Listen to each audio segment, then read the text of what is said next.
Does your child struggle with lingering anger? Do they get angry and have a hard time letting it go and working through it and getting to a place of peace?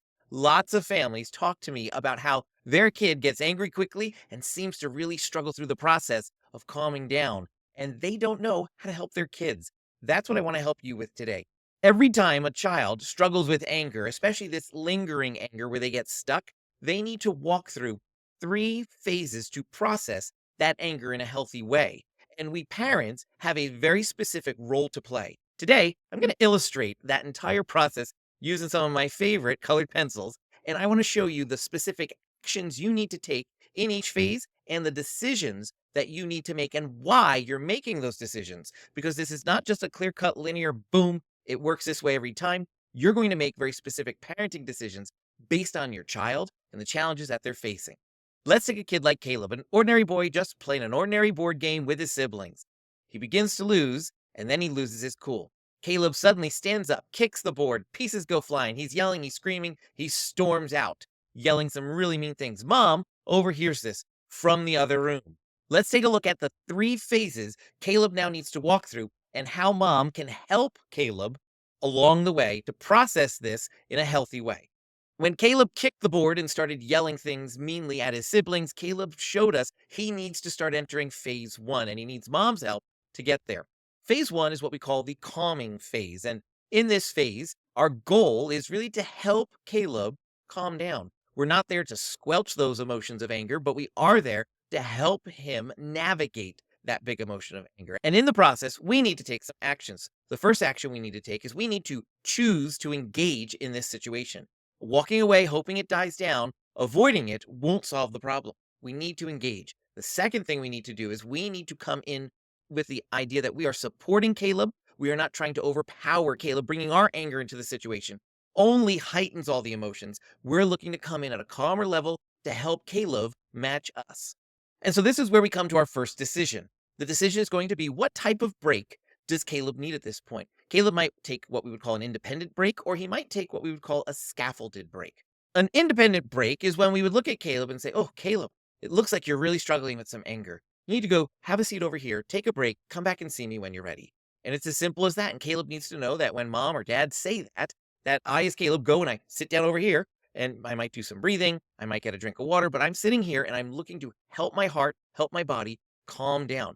Mom and dad have already, before this moment, practiced this routine. This is not something we can just throw at Caleb. We need to practice this routine and show him the tools he can use to help himself calm down. But the truth is, that's a goal. We want our children to be able to independently take a break. That's a life skill. We all know people in life who don't know how to take a break. They're often people who chat too much on social media and post way too often, or they hit reply on emails too quickly. And they don't know how to take a break, go cool down, and come back and talk to us when they're ready. We need to teach our kids this skill. However, we need to recognize it is an adult skill and we need to scaffold it there for them. For some children, this will be pretty quick, some practice, and they will get to this right away. But often, our children who struggle with some big emotions need a little bit more what I would call a scaffolded break. A scaffolded break is where I would often implement my CALM method. CALM stands for connect, attune, lean, and map. And I've talked about this in some other videos. Those videos tend to be about worry and anxiety, but they totally apply here to anger as well. I need to help my child by participating in the break a little bit more with them. And so I need to connect. I need to look at my child, get eye to eye with them. Maybe even offer my hands here and hold hands there and just make eye to eye contact and say, wow, you've got some big emotions here, don't you, bud? Or, whoa, you're really struggling with some anger, aren't you? Or, wow, you're really upset about this, right? Something that helps my child connect with me, because that connection, that attachment is going to help start the process of bringing calm and peace. And they feel known, connected, and valued, they'll be able to start self-regulating a little bit more. And so by looking at Caleb this way and making this statement, I'm going to start the connection process a lot sooner, and I'm going to start the calming process a lot sooner. Attuning is really taking that break, whatever that might look like. For some kids, they need a fidget for their hands, or they need a glass of water, or they need us rubbing their back, not saying anything, because words aren't going to help right now, but they need something to help them calm down. And we're going to ultimately shoot for the goal that they can just go ahead and do this on their own. But if they're not there, that's okay. We will support them and ultimately get them there. As they're attuning their heart, we're going to eventually, as they calm down, move into the L and M, which is the lean and the map. That's where we cross over into third phase. Or should I say that's where we cross over into the second phase, because we're only on phase number 2. Phase 2 is what we would call a positive conclusion. And our goal in phase 2 is to debrief what just happened and debrief the break they just took. The actions we're going to take is we're going to ask 3 very specific questions. But before we do that, we have a decision to make. For our kids with big emotions, they tend to come back from break still a little upset. We can see that their teeth are clenched, or their fists are still clutched, or their shoulders are tight, or there's something about their face that says, I've still got a lot of emotion inside that I haven't worked through enough yet. But they often do come back a bit calmer, just not fully settled.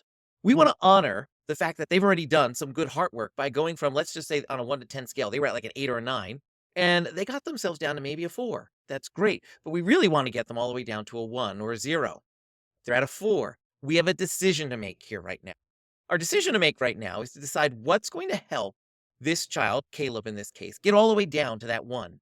Would heading back to continue the break be helpful? Or would proceeding with the positive conclusion conversation be helpful?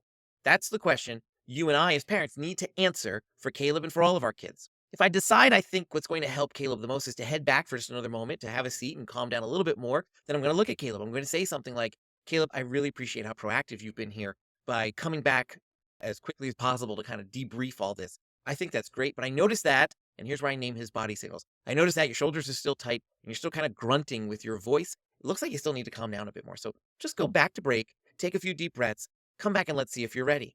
Now I hear you are ready. You're saying, BJ, that's going to set my kid up for failure. My kid's going to explode even louder. We're going to go even deeper with him. He's going to be back up to a 10 now. Yes, I hear that. And so for that child, that's why I make the other decision. I say a lot of the same things to Caleb in this situation, but I change one aspect. So here I say, Caleb, thanks so much for coming back from break. I appreciate your desire to bring this to a positive conclusion. I notice that you're still kind of grunting a bit with your voice and your shoulders are really tight, but why don't we proceed with the conversation and see if that can't help you calm all the way down?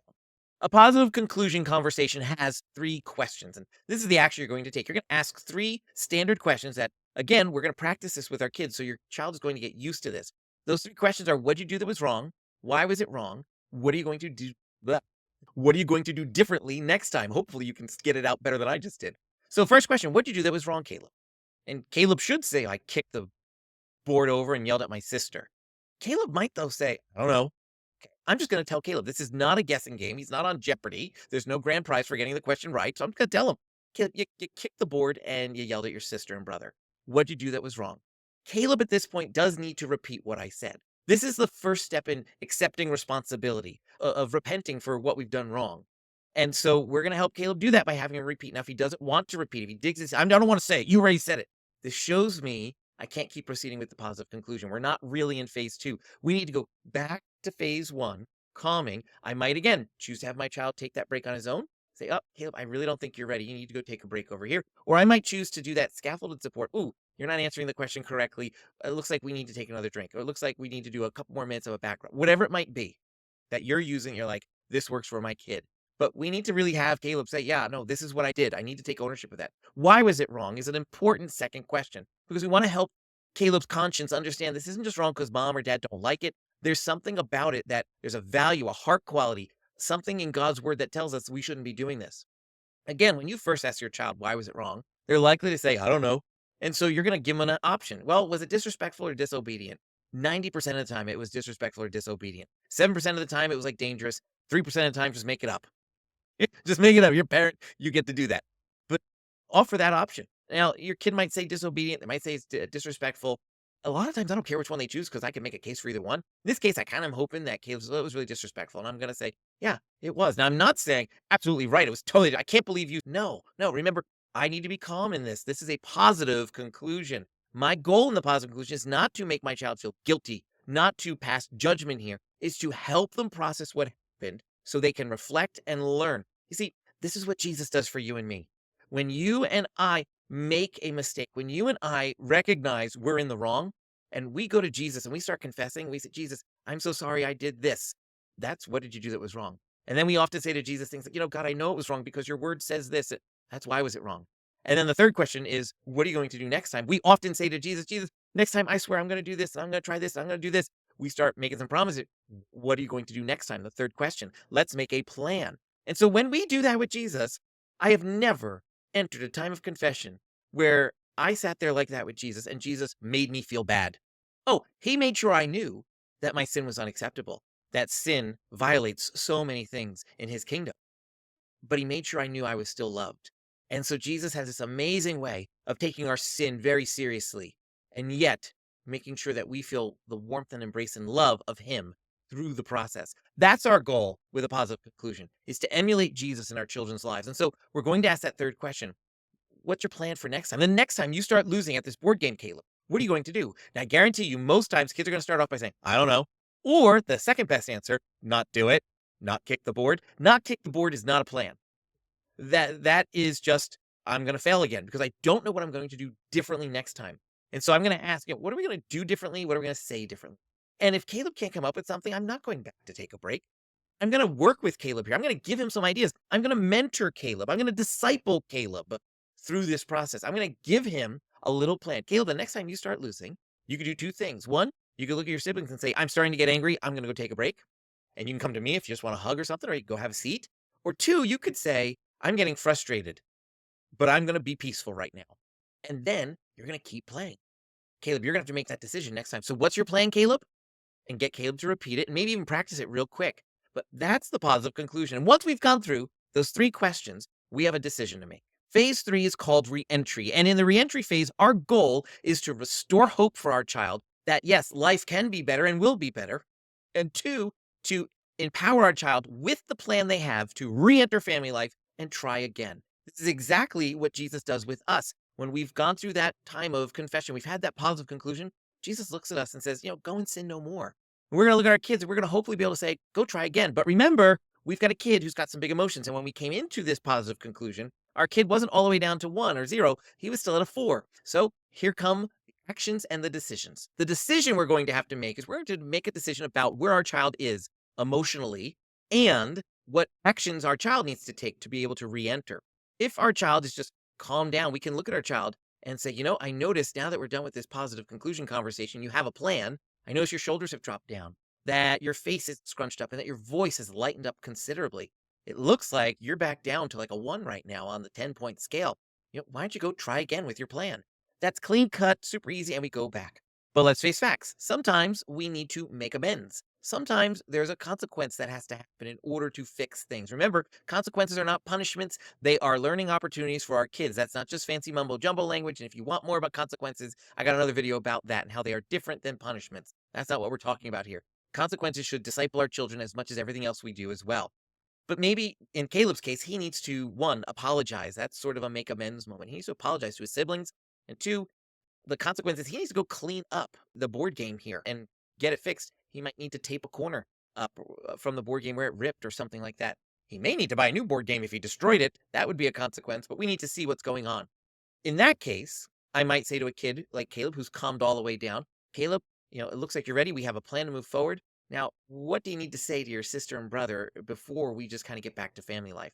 Yeah, and let's talk about what I'm sorry really sounds like. Because walking over there and just saying, sorry, isn't really a mature apology. Let's talk about a mature apology, how you want to say, and walk through it. Those questions you asked him, what did you do wrong? Why was it wrong? What are you going to do next time? Can be turned into a mature apology. Caleb, what you want to say is something like, to your brother and sister, I kicked the board game and I yelled at you in a mean way. That was wrong. It was wrong because it was disrespectful to you. And next time, I'm going to use gentler words to let you know I'm getting frustrated and that I need to take a break. That's such a better apology than just, I'm sorry. And we need to teach our kids that language and send them off on a mission to go fix that relationship. But let's talk about what do we do when a kid hasn't fully settled down yet, and they are still a bit frustrated. They were at a 10, we got them down to a 4, but this positive conclusion, they're still a little bumpy with the emotions. What do we do then? Well, here you'll notice that the line I'm drawing is a big circle and an arrow out to go in re-entry because we're going to have to take a slight detour to re-enter because we're going to have to help our child calm down. If there's a need to make amends or any consequences, we have to do that as well. And then we need to launch them back in to try again. But what's this detour? Well, we have to help our child calm fully down at this point. There are 3 options you're not going to offer your kid these options because that might overwhelm them. You're going to decide what you believe will work best for your kid and make that decision for them. 3 options that are there are physical touch, an energy expender, or something else. Let me tell you about each one of those. For physical touch, some kids just really respond to a big hug or a rub on the back. I had one family who I was working with who had their child lay down on the floor, belly down, and they sort of used their fist to gently give a deep tissue massage to that kid for just a minute or two. Kid was brand new when they got up. Some kids really respond to physical touch, and so we offer that to them. Hey, would you like a hug, Caleb? Would that help you feel better? Would you like a hug or a deep squeeze or whatever it might be? Now, some of you are like, BJ, my kid does not respond to that. I get it. That's why there's two more options. So, an energy expender is simply what it sounds like. We're looking to kind of get rid of this extra energy we have. Shoot a few hoops out front for 5 minutes, bounce on the trampoline in the backyard for a few minutes, do some jumping jacks in place or wall push-ups or anything like that to expend the energy. Be careful. Make sure your energy expender is not something like take a tennis racket and beat a pillow to get all your anger out. The Bible has something to say about venting anger and how that's not healthy. We're just looking to get rid of this little bit of extra energy we have still. I had one child one time who was really frustrated. I just had him run out the back door to the back fence and back 2 times. By the time he came back, he had a huge smile on his face and he was ready to try again. That's all he needed for that. Now, if your child doesn't really respond to energy expenders or physical touch, there's that third option, something else. Let me help you understand what something else is by describing it in adult terms. How many of us have had a problem with somebody, maybe a spouse? We got into a fight, we stormed out. We started to go through our own little break where we were thinking about what we did and we realized we were wrong and we realized we need to go apologize and make it right. And we need to make some changes, but we're not quite ready yet. And so what do? We throw a load of laundry in. We fix something in the garage that's needed to be fixed for months, but we've never just gotten to it. We do something else. And after about 5 or 10 minutes of that something else, we're at a point where we realize we need to go see our spouse or whoever else it might be, and we need to make amends at that point and make things right and go try again. That's what we need to offer our kids. Sometimes they need to go read a book. They need to do a little bit of coloring. I had one kid who had a little tent in the playroom or his bedroom, and he would go there, read, and he would read for like 5 minutes. Come down the stairs, and mom and dad told me he was totally a new kid, ready to go. You'll know what these something else activities are based on what helps your kid the most. If you're finding this video helpful and like, whoa, I feel like I have a roadmap the next time my kid gets angry, hit that thumbs up button to let me know you feel like you've got that roadmap. Notice throughout this process, our goal ultimately is to support our child through all three of these phases, through calming, through a positive conclusion, through reentry.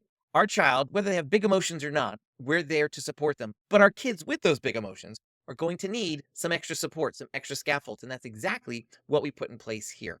Now that we've walked through these 3 phases of helping a child work through their big feelings and anger and get to a place where they can re-enter family life, can I be honest?